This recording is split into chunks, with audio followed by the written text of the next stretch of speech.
ওযুর সময় মেয়েদের মাথায় কাপড় থাকতে হবে কিনা, যদি কোনো মহিলা মারা যান তাহলে কি মসজিদের মাইক দিয়ে বলা যায় মেয়েরা নামাজে গুনগুন করে সূরা পড়লে তাতে কি গুনাহ হওয়ার সম্ভাবনা আছে? 4 রাকাত সুন্নাত নামাজের তৃতীয় রাকাত ও চতুর্থ রাকাতে সূরা ফাতিহার পর অন্য সূরা বা আয়াত পড়তে হবে। মাথা মাসে করা এবং পুনরায় পেছন থেকে হাত দিয়ে নিয়ে আসা সুন্নাহ, আর ইচ্ছা করে সুন্নাহ ত্যাগ করা মাকরুহ। এখন মেয়েদেরও কি সম্পূর্ণ মাথা মাসা করতে হবে? মাথায় খোপা থাকলে তো সমস্যা হয়। আউয়াল ওয়াক্তে নামাজ পড়া উত্তম নাকি একটু দেরি হলেও জামাতের সাথে নামাজ পড়া উত্তম? সালাতে প্রতিবার সূরা ফাতিহা পড়ার সময় কি আউযু বিল্লাহি মিনাশ শাইতানির রাজিম পড়তে হবে? মনের মধ্যে অহংকার ও হিংসা চলে এলে কোন দোয়া পড়তে পারি? নামাজে দাঁড়ানো অবস্থায় পায়ের আঙ্গুল মাটি থেকে উঠলে নামাজের কোনো ক্ষতি হবে কিনা? পুরুষ ডাক্তারের মাধ্যমে সিজার করানোর বিধান জানিয়ে বাধিত করবে। সিজদার আয়াত তেলাওয়াত কেউ শুনলে কি তার সিজদা দিতে হবে? আমার কাছে একজন মানুষ টাকা পায়, কিন্তু কত টাকা পায় জানি না, যে টাকা পায় সেও যায় না, কি করব? সিমে ইমার্জেন্সি টাকা আনার পর সিম নষ্ট হয়ে গেলে তার হুকুম কি? মোবাইলে কোরআন পড়ে খতম দেয়া যাবে কিনা? আমার সব সময় সাদা স্রাব যায় এবং নামাজের সময় দেখতে পাই, এতে করণীয় কি? বিতির নামাজে দোয়া কুনুত না পড়লে বিতির নামাজ আদায় হবে কিনা? মোবাইলে বা রেডিওতে কোরআন তেলাওয়াত শুনলে নাকি কোরআন সওয়াব হবে না? কেউ যদি ঘর থেকে বের হয়ে কোথাও রওনা হয় তাকে পিছু ডাকলে কি ক্ষতি হয়? প্রিয় দর্শক, এবার চলে যাচ্ছে আমরা প্রশ্নোত্তরে। এরপরে রাইফা খাতুন আপনি জানতে চেয়েছেন, সালাতে ভুল করে সূরা ফাতিহার পর তাশাহুদ পড়লে কি সাজদা দিতে হবে? সর্বনিম্ন কত লাইন পড়লে সাজদা দিতে হয়?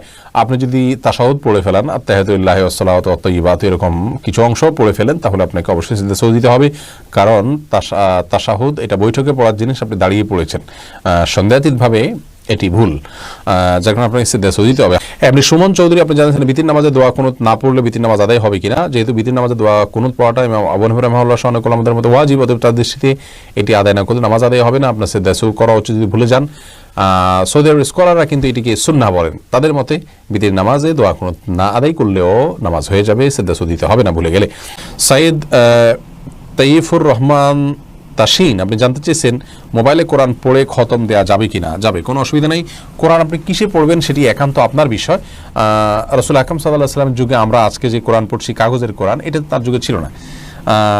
তার যুগে হয়তো পাথরে বা কোনো চাড়াতে বা অন্য কোনো জায়গায় কোরআন লেখা ছিল, সেখান থেকে তিনি পড়তেন। অতএব আমরা আমাদের জায়গা থেকে কোরআন তেলাওয়াত করাটা আমরা কাগজ থেকে যেমন তেলাওয়াত করতে পারি, কোনো ওয়াল থেকে তেলাওয়াত করতে পারি, কোনো স্ক্রিন থেকে তেলাওয়াত করতে পারি, কোরআন তেলাওয়াত করাটা হলো মুখ্য। কোথেকে তেলাওয়াত করছেন এটি কোনো গুরুত্বপূর্ণ বিষয় নয়, মোবাইল থেকে কোরআন তেলাওয়াত করে খতম দিলেও আপনি সওয়াব পাবেন ইনশাআল্লাহ। মেহেদী হোসেন পাটোয়ারি জানতে চেয়েছেন, মানত করলে কি মানুষের আশা পূরণ হয়? আমি শুনেছি দোয়া ছাড়া কোনো কিছু তার ভাগ্য পরিবর্তন করতে পারে না। মানত করলে যে তার আশা পূরণ হয় এমনটা নয়, মানুষ মানত করতেই পারে। নবী সাল্লাল্লাহু আলাইহি ওয়াসাল্লাম নিরুৎসাহিত করেছেন মানতের বিষয়ে, তবে তিনি বলেছেন যে মানত এটা ইন্নামা ইস্তাখরাজু মিনাল বাখিল, কৃপণ ব্যক্তি যে আসলে দান করতে চায় না, মানতের মাধ্যমে তার দানটা করা হয়, এর বেশি আর মানে এতে কোনো লাভ নেই। মানতের মাধ্যমে যে কাঙ্ক্ষিত বিষয় হাসিল হয় তা মোটেও সেরকম কিন্তু নয়। এই জন্য কোনো বিষয় আপনি মানত করতে চাইলে, ধরুন আপনার ছেলে পরীক্ষা দিচ্ছে বা আপনার কোনো একটা কাজ সিদ্ধ হওয়ার ব্যাপার আছে, আপনি মানত করবেন, তাহলে সেক্ষেত্রে আপনার উচিত হলো আগে ভাগে দান করা এবং আল্লাহর কাছে দোয়া করা যে আল্লাহ দান করলাম, দান করলে মানুষের বিপদ দূর হয় এবং মানুষের নেক উদ্দেশ্য পূরণ হতে পারে, ভালো ইবাদত করলাম। অতএব সেই জায়গা থেকে আপনি আশা করবেন, আল্লাহর কাছে দোয়া করবেন, কিন্তু আপনি শর্ত দিবেন না আল্লাহ আমার এই কাজটা হলো তারপর আমি এটা করব, এমনটি সুন্দর কোনো বিষয় নয়। রাসূল আকরাম সাল্লাল্লাহু আলাইহি ওয়াসাল্লাম নিরুৎসাহিত করেছেন মানতের ব্যাপারে, কিন্তু কেউ করতে চাইলে সেটা হারাম হবে না, করতে পারবেন। এরপরে শেখ আকলিমা জলি আপনি জানতে চেয়েছেন, মৃত ব্যক্তির ছবি দেখলে তার কি আযাব হবে? না, মৃত ব্যক্তির ছবি আপনি দেখছেন, তার আযাব হবে কেন? আপনি দেখছেন, যদি আপনার মৃত ব্যক্তি আপনার গায়রে মাহরাম কেউ হন, যার সাথে পর্দা করা উচিত, তাহলে সেক্ষেত্রে আপনি দেখে গুনাহগার হচ্ছেন। মৃত ব্যক্তি যদি সে সুযোগ করে দিয়ে যান তাহলে তিনিও গুনাহগার হবেন। আর যদি এরকম কেউ না হয়, পুরুষদের ছবি মেয়েরা মেয়েদের ছবি দেখছেন, তাহলে এই দেখার কারণে যিনি দেখছেন তিনিও গুনাহগার হবেন না, যার ছবি দেখছেন তিনিও গুনাহগার হবেন না। তবে ছবি প্রিন্ট করে বা বাধাই করে বা বিভিন্নভাবে এটাকে যদি আপনি রাখেন তাহলে সেটি গুনাহের কারণ, এবং তার কারণে যিনি যারটা বাধাই করে গেছে সেই ব্যক্তি আপনার গুনাহগার হিসাবে বিবেচিত হবেন। সেই জায়গা থেকে তার সাবধানতা অবলম্বন করা উচিত। এবং জীবদ্দশাতে এটা খেয়াল করে যাওয়া উচিত যে আমার কোনো ছবি ইত্যাদি যেন না থাকে। যদি থাকে তাহলে সেক্ষেত্রে ছবি অঙ্কন করা বা ছবি বাঁধাই করা বা ছবি প্রিন্ট করার যে গুনাহ সেটি মৃত ব্যক্তির হবে, কেউ দেখুক বা না দেখুক। হ্যাঁ, এভিডেন্স হিসাবে যে সমস্ত ছবি তোলা হয় সেগুলোর কথা ভিন্ন এবং এক্সেপশন। এরপরে হাসিনা ইসলাম জানতে চেয়েছেন, আমার সব সময় সাদা স্রাব যায় এবং নামাজের সময় দেখতে পাই, এতে করণীয় কি? বোন, যদি নিয়মিত সাদা স্রাব যায় এবং আপনি নামাজের সময় দেখেন তাহলে তো আপনি মাজুর। নিয়মিত যেতে থাকলে এটাকে বলা হয় মাজুর। মাজুর ব্যক্তির বিধান হলো তিনি প্রত্যেক ওয়াক্ত নামাজের জন্য আলাদা উজু করে নেবেন এবং এরপরে তিনি নামাজ পড়বেন। এরপর যদি বেরো হয় তাতে কোনো অসুবিধা নেই, এক ওয়াক্ত পর্যন্ত তার উজু ভ্যালিড থাকবে, যদি তিনি সব কিছু করতে পারবেন। আবার নতুন ওয়াক্ত শুরু হবে, তাকে নতুন করে উজু করতে হবে। এ হলো আপনার জন্য মাসআলা। এবং প্রতিবার আপনাকে বারবার করে উজু করার জন্য কসরত করার বা কষ্ট করার কোনো প্রয়োজন নেই। এরপরে সাজ্জাদ হোসেন জানতে চেয়েছেন, দোয়া চেয়ে মসজিদে টাকা দান করা জায়েজ কি না? এই প্রথাটা ভালো না যে মসজিদে আমি এটা চিরকুট লিখে দিলাম যে আমার মায়ের জন্য, বাবার জন্য বা আমার জন্য দোয়া করবেন আপনারা, আমি মসজিদে এত টাকা দান করলাম। এটি করা উচিত নয়। আপনি দান করেছেন কি জন্য? আল্লাহ তাআলার সন্তুষ্টি অর্জনের জন্য। অতএব দানের সওয়াব বা বিনিময়টা আল্লাহর কাছে আশা করবেন। মসজিদের ইমাম সাহেব বা খতিব সাহেব বা মুয়াজ্জিন সাহেবকে বলেন আপনার একটা দোয়া করেন, আমি টাকা দিলাম, তাহলে কেমন যেন টাকা দিয়ে আপনি দোয়াটা বিনিময় হিসেবে নিলেন, এটা করা উচিত নয়। আপনি টাকা দান করবেন সওয়াবের উদ্দেশ্যে, তাতে আল্লাহ তাআলা আপনার নেক উদ্দেশ্য পূরণ করবেন ইনশাআল্লাহ। আর দোয়া আপনি আলাদাভাবে ভিন্নভাবে অন্য কোনো সময় দোয়া চাইবেন বা দোয়া করবেন সেটা ভিন্ন বিষয়, কিন্তু দোয়ার সাথে দানটাকে আপনার শর্তযুক্ত করা বা এটাকে একটার সাথে এটাকে সম্পৃক্ত করা, যেটা আমাদের ট্র্যাডিশন হয়ে গেছে, এটি করা উচিত নয়, এটি ভুল প্রথা। এরপরে জান্নাতুল ফিরদাউস আপনি জানতে চেয়েছেন, কেউ যদি ঘর থেকে বের হয়ে কোথাও রওনা হয় তাকে পিছু ডাকলে কি ক্ষতি হয়? না, এটি সম্পূর্ণ ভুল ধারণা। আমাদের সমাজে অনেকেই মনে করেন এটি যে কোথাও বের হলে পেছন থেকে কেউ ডাক দিলে তাহলে পিছুটান হয়ে গেল, আর বোধহয় সামনে কল্যাণ নাই। এটি সম্পূর্ণ আমাদের মন গড়া কথা। এরকম বিশ্বাস করলে সেটা ছোট শিরকের অন্তর্ভুক্ত হবে। এটি আমাদের পরিহার করা উচিত, এই বিশ্বাসটা। রাজীব রাজ আপনি জানতে চেয়েছেন, জীবিত মানুষের জন্য মসজিদে টাকা দান করা হলে সেই সওয়াব কি তার আমল নামায় যায়? অবশ্যই একজন ব্যক্তির তরফ থেকে আরেকজন ব্যক্তি দান করতে পারেন, জীবিত ব্যক্তির তরফ থেকেও দেওয়া যায়, অসুবিধা নেই। আপনি আমার তরফ থেকে দান করলেন, আমি আপনার তরফ থেকে দান করলাম, আমার নিয়ত আপনি দান করলেন, তাহলে আমার আমল নামায় সেটি সওয়াব যুক্ত হবে ইনশাআল্লাহ বিইذনিল্লাহ। এরপরে আব্দুল্লাহ আল রাহি জানতে চেয়েছেন, বিদেশ থেকে টাকা পাঠালে ব্যাংক যে 2% প্রণোদনা দেয়, এটা খাওয়া কি সুদ হবে? না ভাই, এটা খাওয়া সুদ হবে না, কারণ এটা আপনি কোনো টাকা দিচ্ছেন তার এগেইনস্টে আপনাকে দিচ্ছে এমন নয়। আপনি যেন এই পদ্ধতিতে টাকা পাঠান সেজন্য আপনার সরকার আপনাকে অতিরিক্ত একটা গিফট দিচ্ছে, অর্থাৎ আপনি কারো দোকান থেকে কোনো মাল কিনলে এই দোকান থেকে কিনলে এই গিফটটা পাচ্ছেন, বিষয়টা এরকম হয়ে গেল আর কি। কোনো অসুবিধা নেই ইনশাআল্লাহ বিইذনিল্লাহ, এটা করা যেতে পারে এবং এটা গ্রহণ করা যেতে পারে। এই বিষয়ে আমাদের একটা ভিডিও আছে বিস্তারিত, সেখানে আমরা কিন্তু বলেছি, আপনি সেখান থেকে শুনে নিতে পারেন। এরপর সাদিকুর রহমান রেজা আপনি জানতে চেয়েছেন, সেজদার আয়াত তেলাওয়াত কেউ শুনলে কি তার সেজদা দিতে হবে? ভাই সাদিকুর রহমান, সেজদার আয়াত যদি কেউ তেলাওয়াত শুনতে পান তাকেও সেজদা দিতে হবে, তেলাওয়াতকারীকে যেমন সেজদা দিতে হবে, তেলাওয়াত যিনি শুনলেন তাকেও সেজদা দিতে হবে।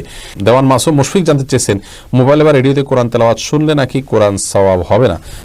কে বলেছে আপনাকে তেলাওয়াত শুনলে সওয়াব হবে না? তেলাওয়াত আপনি যেখান থেকে শুনবেন সেখান থেকে সওয়াব হবে, তবে লাইভ তেলাওয়াত শোনা আর রেকর্ডেড তেলাওয়াত শোনার ভিতরে অবশ্যই পার্থক্য আছে। লাইভ তেলাওয়াত শোনার চেষ্টা করবেন, রেকর্ডেড তেলাওয়াত শুনলেও আপনি সওয়াব পাবেন। কোরআন তেলাওয়াত করলে যেমন সওয়াব হবে, শুনলেও সওয়াব আছে। আপনি কোত্থেকে শুনবেন সেটা শরীয়ত ফিক্স করে দেয়নি, অতএব রেডিও থেকে আপনার শুনলে যে সওয়াব হবে না এমনটি ভুল ধারণা।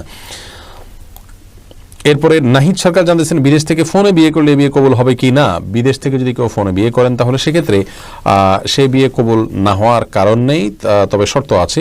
সে বিয়ের পদ্ধতি হইতে হবে এরকম যে আজকাল ভিডিও কলের মাধ্যমে আমরা নিশ্চিত হতে পারি যে কে পাত্র কে পাত্রী, আপনার দেশে কারোর মাধ্যমে নিশ্চিত হতে হবে। আবার আপনার ব্যাপারেও আপনার বিপক্ষ যারা আছেন তারা, ভিন্ন পক্ষ যারা আছেন তারা নিশ্চিত হবেন বিভিন্ন মাধ্যমে। এরপরে ভিডিও কলের মাধ্যমে ইজাব কবুল হতে পারে। তবে নিরাপদ পদ্ধতি, তার চাইতে বেশি নিরাপদ পদ্ধতি হলো যে আপনি বিদেশ থেকে দেশে আপনার কোনো একজন অভিভাবককে বা বন্ধুবান্ধবকে, পরিচিত কোনো একজনকে আপনি দায়িত্ব দিবেন যে তুমি অমুকের মেয়ে অমুককে এত টাকা মহারণায় আমার পক্ষ থেকে বিয়ের প্রস্তাব দিবা, বা তারা প্রস্তাব দিলে তুমি কবুল করবা। এটা একজনকে প্রতিনিধি হিসাবে নিয়োগ দিবেন। আপনি ভিডিও করে সেটি দেখতে পারেন, তখন তিনি আপনার পক্ষ থেকে প্রস্তাব দিলেন বা প্রস্তাবের পক্ষে আপনার পক্ষ থেকে কবুল করলেন। এটি করলে বিয়ে হয়ে যাবে এবং এটি হলো সবচেয়ে নিরাপদ এবং সলিড পদ্ধতি, এটার ব্যাপারে কোনো সন্দেহ কারণ নেই। এরপরে মোহাম্মদ হাসান জানতে চেয়েছেন, বাড়িতে বাড়িতে গিয়ে কোরআন শরীফ খতম করে টাকা নেওয়া যায় কিনা। না, কোরআন এটা বাড়িতে বাড়িতে গিয়ে ফেরি করে খতম করে করে টাকা কামাই করার জিনিস না। এই কালচার নাজায়েজ কালচার। কোরআন এরকম জিনিস নয় যে বাড়িতে বাড়িতে গিয়ে খতম করে করে টাকা কামাই করতে হবে। কোরআন তেলাওয়াত করার জন্য এসছে, আমরা তেলাওয়াত করবো, শোনার জন্য আসছে আমরা শুনবো, আমল করার জন্য আসছে আমরা আমল করবো, আরেকজনকে তেলাওয়াত করে দিয়ে আর তার বিনিময়ে টাকা নেবো, এটা জায়েজ নাই। এটা আল্লাহর আয়াতকে বিক্রি করার শামিল। কোরআন দেশে কোথাও এরকম কোনো নির্দেশনা দেওয়া হয় না যে একজনের আরেকজনের বাড়িতে গিয়ে তেলাওয়াত করে দিলে তার কোনো উপকার হবে এবং সেটা বিনিময়ে আবার টাকা কামাই করবেন, এটির কোনো সুযোগ নেই। মিফতাহুল জান্নাত জানতে চেয়েছেন, অনেক হুজুর দোয়া পড়ে সুতায় গিট দেন, সেই সুতা কি গলায় বা কাঁধে বাঁধা যাবে? এটা ভুল পদ্ধতি। দোয়া পড়ে কোনো সুতায় গিট দেওয়া উচিত নয়। আল্লাহ রাব্বুল আলামিন কোরআন কারীমের সূরা ফালাক, যেটি কোরআন কারীমের শেষ সূরার আগের সূরা, সেখানে আল্লাহ তাআলা আমাদেরকে দোয়া শিক্ষা দিয়েছেন, ওয়া মিন শাররি নাফাসাতি ফিল উকাদ। ওই সমস্ত নারীদের ক্ষতি থেকে আমরা আশ্রয় চাই আল্লাহ আপনার, যারা বিভিন্ন গিরায় ফুৎকার দিয়ে বিভিন্ন কিছু মন্ত্র পড়ে পড়ে গিরায় ফুৎকার দিয়ে থাকেন। যদিও হুজুররা হয়তো কোরআন কারীমের আয়াত পড়ে গিরায় ফুঁক দেন, তারা কোনো মন্ত্র পড়েন না, অতএব তাদের পড়া ঠিক আছে। বাট এই পদ্ধতিতে ঝাড়ফুঁক নবী সাল্লাল্লাহু আলাইহি ওয়াসাল্লাম করেননি, এবং এটা জাদুকরদের পদ্ধতি। তো ঝাড়ফুঁকটা জাদুকরদের পদ্ধতিতে কেন হবে? সেটি আমাদের পদ্ধতি হবে এরকম কোনো খাবারে, কোনো পানীয়তে বা শরীরে ফুৎকার দেওয়া, ঝাড়ফুঁক করা বা এমনি তেলাওয়াত করে তাকে শোনানো, এগুলো হলো আপনার রুকিয়া শারঈয়া বা বৈধ ঝাড়ফুঁকের পদ্ধতি, শরীয়ত বাতানো। বাকি গিরায় পড়ে পড়ে ফু দেওয়া দিয়ে সেটা শরীরে ধারণ করা, এটি শরীয়ত সম্মত পদ্ধতি নয়। ফয়েজ হাবিব জানতে চেয়েছেন, পুরুষ ডাক্তারের মাধ্যমে সিজার করানোর বিধান জানিয়ে বাধিত করবেন। যদি নারী ডাক্তার না থাকেন, আপনার বিপরীত কোনো কিছু না থাকে, তাহলে বিকল্প না থাকলে যান বাঁচানোর জন্য অবশ্যই জায়েজ আছে, কিন্তু বিকল্প থাকলে সেটি গ্রহণ করা উচিত। আমাদের দেশে এবং পৃথিবীর অনেক মুসলিম দেশে, অমুসলিম দেশে তো আসি, অনেক মুসলিম দেশেই আজকাল গাইনি ডাক্তার হিসেবে পুরুষরা ডাক্তারি করছেন। এটি খুবই আপত্তিকর, খুবই অগ্রহণযোগ্য, এবং এটি কোনো অবস্থাতে আমাদের করা উচিত নয়। আমাদের এই কালচার থেকে বের হয়ে আসা উচিত। আল্লাহ তাআলা আমাদেরকে হেফাজত করুন এবং আমরা যেন সুস্থ কালচারের দিকে ফিরে যেতে পারি। আপনার আমার মা বোনের ব্যক্তিত্বের সাথে এটি যায় না যে একজন পুরুষ ডাক্তার তার সিজার করবেন বা তার গর্ভ খালাসের ক্ষেত্রে ডাক্তার হিসেবে ভূমিকা রাখবেন। এরপরে সাইফুল ইসলাম জানিয়েছেন, নামাজে দাঁড়ানো অবস্থায় পায়ের আঙ্গুল মাটি থেকে উঠলে নামাজের কোনো ক্ষতি হবে কিনা? সামান্য সময় জন্য উঠলে কোনো অসুবিধা নেই, উঠলো আবার নামায় ফেললেন, কিন্তু পুরো সিজদা জুড়ে যদি একবারও মাটি টাচ না করে তাহলে নামাজ হবে না। কারণ নবী সাল্লাল্লাহু আলাইহি ওয়াসাল্লাম বলেছেন, উমিরতু আন আসজুদা আলা সাবআতি আযম। হাদিসে আসছে যে তিনি বলেছেন, আমাকে 7টি অঙ্গের উপরে সিজদা করতে নির্দেশ করা হয়েছে, তার ভিতরে পায়ের আঙ্গুল, এগুলোকে মাটিতে রাখতে হবে, এর উপরে ভর করে সিজদা করতে হবে। উঠে গেল আবার সাথে সাথে নামায় ফেললে সেটি ভিন্ন কথা, কিন্তু মানে পুরো সিজদা যদি উঠে থাকে তাহলে নামাজ হবে না। মিফতাহুল জান্নাত আপনি জানতেছেন, ঋণ রেখে দান করলে কি দানের সওয়াব পাওয়া যাবে? ঋণ যদি আপনার সিস্টেমিক্যাল ঋণ হয়, যেটা প্রক্রিয়ার অধীন আছে, আপনি পরিশোধ করছেন মাসে মাসে বা করবেন, ব্যবস্থা আছে, এর মধ্যে দান করতে অসুবিধা নেই। কিন্তু ঋণ আছে কারোর কাছে, যিনি প্রাপক, তার পক্ষ থেকে তাগাদা আছে, আপনি দিচ্ছেন না, তাকে টালবাহানা করছেন, ঘোরাচ্ছেন, অথচ এদিকে দান করছেন, এই দান জায়েজ নয়। সাদিকুল ইসলাম তৌফিক জানতে চেয়েছেন, আমার কাছে একজন মানুষ টাকা পায়, কিন্তু কত টাকা পায় জানি না, যে টাকা পায় সেও যায় না, কি করব? তাহলে দুজনে একত্র হবেন এবং আনুমানিক একটা ফিগারের উপরে দুজন একমত হবেন, সেটি তাকে পরিশোধ করবেন এবং তাকে বলবেন, যদি এর অতিরিক্ত হয়ে থাকে তুমি মাফ করে দিবা, আর যদি এর কম হয়ে থাকে তাহলে আমার অতিরিক্ত যেটা গেলো সেটা আমি মাফ করে দিলাম। এর মাধ্যমে আপনি ইনশাআল্লাহ মুক্তি লাভ করতে পারেন। এখনকার জীবনে এর দিকে জানতেছেন, সিমে ইমার্জেন্সি টাকা আনার পর সিম নষ্ট হয়ে গেলে তার হুকুম কি?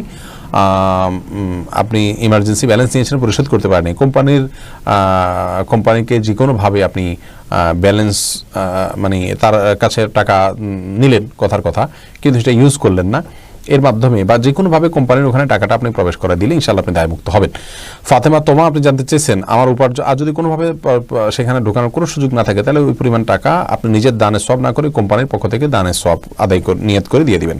ফাতেমা তোমা জানতে চেয়েছেন, আমার উপার্জন আছে বলে আমার স্বামী আমার কোনো দায়িত্ব বা হক আদায় করেন না, কিন্তু আমার থেকে বাসা ভাড়া সহ অন্যান্য খরচ নেন, আমি আমার যাবতীয় খরচ চালাই, আমি এখন খরচ না দিলে কি গুনাহগার হব? বোন ফাতেমা, আপনি খরচ দিতে বাধ্য নন, আপনার স্বামী আপনার খরচ দিতে বাধ্য। তবে সেই সাথে আপনার স্বামী যদি আপনাকে বাইরে কাজের পারমিশন না দেন, সে অধিকার কিন্তু তার আছে। আপনি যদি তার কাছ থেকে অধিকার আদায় করে নিতে পারেন, সেটা আপনার ব্যাপার, কিন্তু আপনি আপনার নিজের খরচ বহন করতে বাধ্য নন। সাদিকুর রহমান রেজা জানাচ্ছেন, তেলাওয়াতে সিজদার সময় কি সালাতে যে তাসবিহ পড়ি তাই বলতে হবে নাকি অন্য কোনো দোয়া? অন্য কোনো দোয়া নাই, ওইটাই পড়বেন।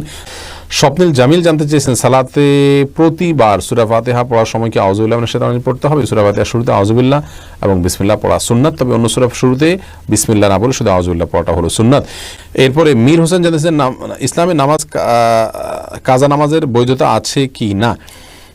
থাকলে কাজা নামাজের নিয়ত কিভাবে হবে? বিশেষ কোনো নিয়ত নাই ভাই, আপনি নামাজ কাজা হয়েছে সেটি আদায় করছেন, বাস এটুকুই যথেষ্ট। কোন ওয়াক্ত আদায় করছেন, কোন ওয়াক্তের কাজ আদায় করছেন, শুধুমাত্র সেটি আপনার মাথায় থাকলে চলবে ইনশাআল্লাহ।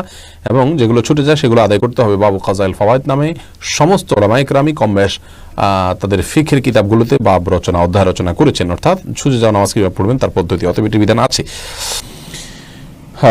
এর পাশাপাশি এমডি আলমগীর হোসেন জানতে চেয়েছেন, আউয়াল ওয়াক্তে নামাজ পড়া উত্তম নাকি একটু দেরি হলেও জামাতের সাথে নামাজ পড়া উত্তম? আউয়াল ওয়াক্তে নামাজ পড়া এটা সবের কাজ। বিভিন্ন হাদিসে আসছেন, নবী সাল্লাল্লাহু আলাইহি ওয়াসাল্লাম বলেছেন আফদালুল আমাল সম্পর্কে, সর্বোত্তম আমল সম্পর্কে তিনি বলেছেন আস-সালাতু লি আউয়ালি ওয়াক্তিহা, যে কোনো ওয়াক্তের সালাত আউয়াল ওয়াক্তে পড়া এটা হলো সবচেয়ে উত্তম আমলের মধ্য থেকে অন্যতম। সেজন্য আউয়াল ওয়াক্তে সালাত পড়ার ব্যাপারে আমাদের আন্তরিকতা থাকা উচিত, আমাদের আগ্রহ থাকা উচিত, আমাদের প্রচেষ্টা থাকা উচিত। কিন্তু মনে রাখা উচিত যে জামাতে সালাত আদায় এটা আউয়াল ওয়াক্তে সালাতের চেয়ে অনেক বেশি গুরুত্বপূর্ণ। অতএব আমরা যদি কেউ মনে করি যে না আউয়াল ওয়াক্তে আমরা সালাত আদায় করতে গিয়ে যদি জামাত তরক করব, তাহলে সেটি ভুল হবে। কারণ আসলে জামাতের গুরুত্ব তত বেশি নাই যত বেশি রয়েছে আউয়াল ওয়াক্তে সালাতের গুরুত্ব তত বেশি শরীয়তে নাই যত বেশি রয়েছে জামাতের সালাতের গুরুত্ব। এই জন্য যদি আমাদের দুইটার যে কোনো একটা রাখতে হয়, হ্যাঁ আউয়াল ওয়াক্ত নইলে জামাতের সালাত, তাহলে আমরা জামাতের সালাতকে প্রায়োরিটি দিব আউয়াল ওয়াক্তের উপরে, কারণ জামাতের সালাতের গুরুত্ব আউয়াল ওয়াক্তের চাইতে বহু গুণ বেশি। এরপরে প্রশ্ন করেছেন ইবতেসাম ইবনে এনান, আপনি জানতে চেয়েছেন ইকামতের সময় আশহাদু আন্না মুহাম্মাদুর রাসূলুল্লাহ বলার পর সবাই নামাজের জন্য দাঁড়ায়, তাদের বিশ্বাস এটা বললে নবীজি হাজির হন, এ ব্যাপারে জানাবেন। এরূপ বিশ্বাস করে তাদের পিছনে নামাজ আদায় করা যাবে কিনা? যদি কেউ মনে করেন যে আশহাদু আন্না মুহাম্মাদুর রাসূলুল্লাহ বলে নবী করিম সাল্লাল্লাহু আলাইহি ওয়াসাল্লাম উপস্থিত হয়ে যান, সন্দেহাতীতভাবে এটি একটি ভুল বিশ্বাস, এটি একটি কুসংস্কার।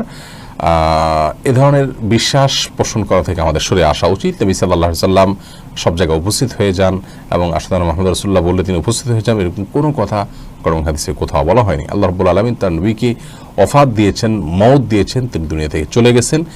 যদিও মৃত্যুর পর আল্লাহ রাব্বুল আলামিন তাকে বিশেষ হায়াত দিয়েছেন, যেটা অন্যান্য নবীদেরকে দিয়েছেন, ব্যাপারে বর্ণনা রয়েছে। কিন্তু এর মানে এই নয় যে আমরা নবী করিম সাল্লাল্লাহু আলাইহি সাল্লামকে প্রত্যেক সালাতেই আপনার প্রত্যেক ইকামতের সময় আশহাদু আন্না মুহাম্মাদুর রাসূলুল্লাহ বলার সময় হাজির পেয়ে যাই এবং তিনি পৃথিবীর সব জায়গায় প্রদক্ষিণ করেন, এরকম কোনো কথা নেই। এটি সম্পূর্ণ ভ্রান্ত বিশ্বাস। এই বিশ্বাসটা সংশোধন করা উচিত। মোহাম্মদ ওসমান, আপনি জানতে চেয়েছেন কোনো মানুষ অসুস্থ হলে কিংবা মারা গেলে সেই ব্যক্তির জন্য ফেসবুকে দোয়া চাওয়া হয়, বেশিরভাগ মানুষ পোস্টের কমেন্টে দোয়া করেন, এভাবে কমেন্ট করে দোয়া করা ইসলামী দৃষ্টিকোণ থেকে কতটুকু গ্রহণযোগ্য?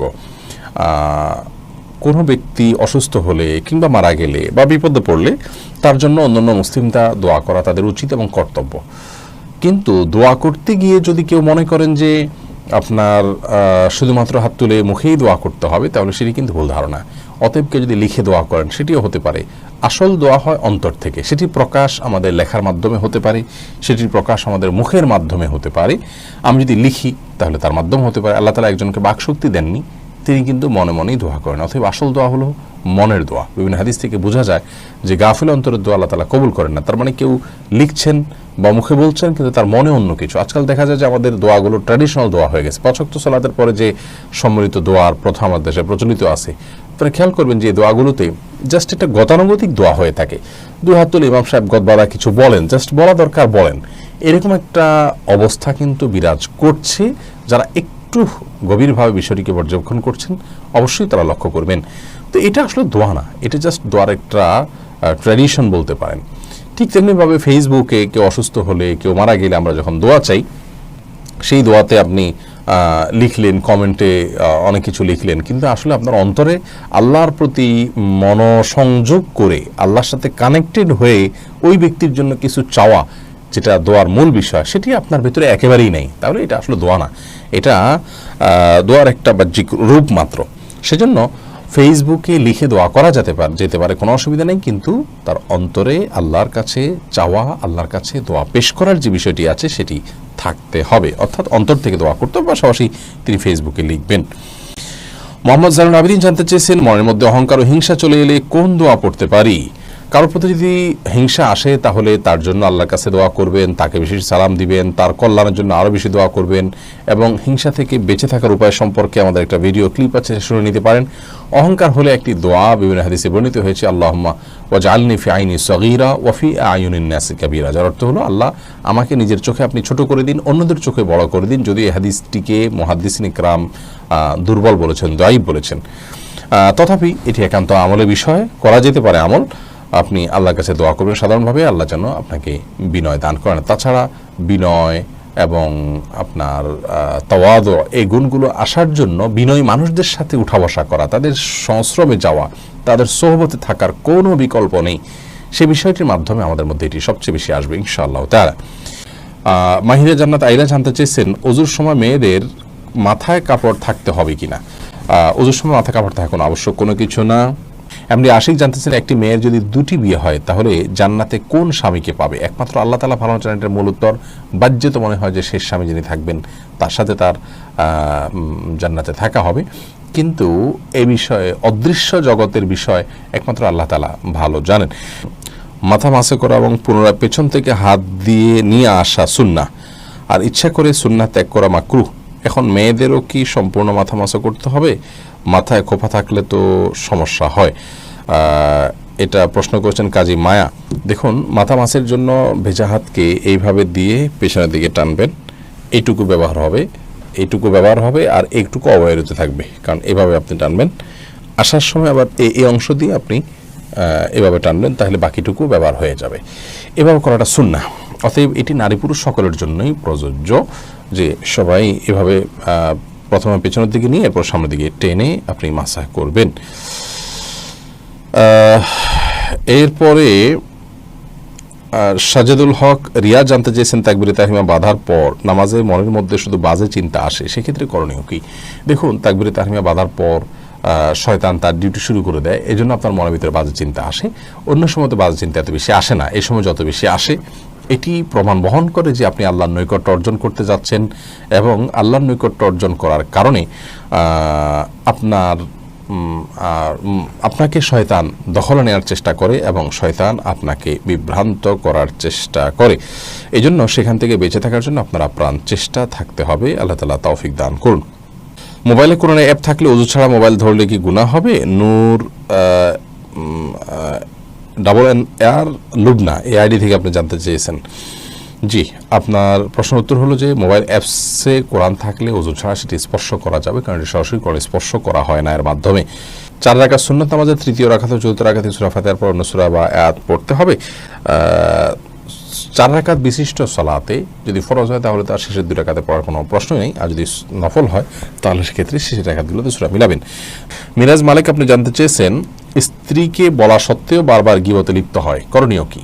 করণীয় একই, তাকে বোঝাবেন, আলটিমেটাম দিবেন, প্রয়োজনে সে গীবত করলে শুনবেন না, সরে যাবেন, এবং তাকে যতটুকু সম্ভব আপনার অভিমানের মাধ্যমে অন্যায় কাজ থেকে বিরত রাখার চেষ্টা করবেন, এবং এর পাশাপাশি নসিহা, সুন্দর আচরণ, দোয়া আল্লাহর কাছে এগুলোকে অব্যাহত রাখবেন। গীবতের ভয়াবহতা সম্পর্কে তাকে বোঝাবেন, আলোচনা শোনাবেন, আর্টিকেল পড়াবেন, এবং নেককারদের সাথে তার সান্নিধ্য যেন হয় সে বিষয়টি খেয়াল করবেন।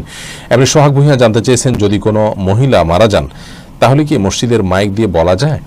মহিলা হোক আর পুরুষ হোক, মসজিদের মাইকে কারণ মৃত্যুর ঘোষণা দেওয়া উচিত নয়, কারণ মসজিদের মাইক দান করা হয়ে থাকে আজানের জন্য, সুতরাং সেই কাজটা করা উচিত। কেউ মারা গেছেন বা কেউ জন্মগ্রহণ করছেন, একান্ত জাগতিক একটি বিষয়, এটা ঘোষণা দেওয়ার কিছু নেই। তবে হ্যাঁ, জানাজা সালাত হবে, কোথায় হবে, কি হবে, একটা ইবাদত, সেটি মানুষ কীভাবে সম্পাদন করতে পারে এই বিষয়ে যদি কেউ জানান দেন সেটি ভিন্ন কথা।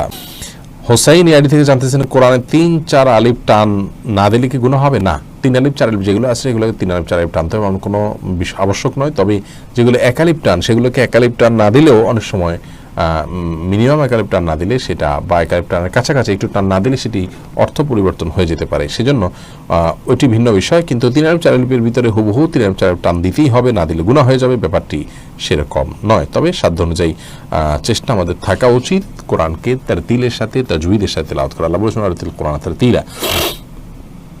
এরপরে তানিশা ইসলাম মিম জানতে চেয়েছেন, মেয়েরা নামাজে গুনগুন করে সূরা পড়লে তাতে কি গুনাহ হওয়ার সম্ভাবনা আছে? গুনগুন করে যদি সূরা পড়ে তাহলে সেক্ষেত্রে সরাসরি গুনাহ হবে না, বিশেষ করে নিজে নিজে শুনতে পাচ্ছেন, সরি সরাসরি গুনাহই হবে না, বিশেষ করে নিজে শুনতে পাচ্ছেন এরকম যদি হয় নিজের কান পর্যন্ত, তাহলে সেটি তো তিনি করতেই পারেন।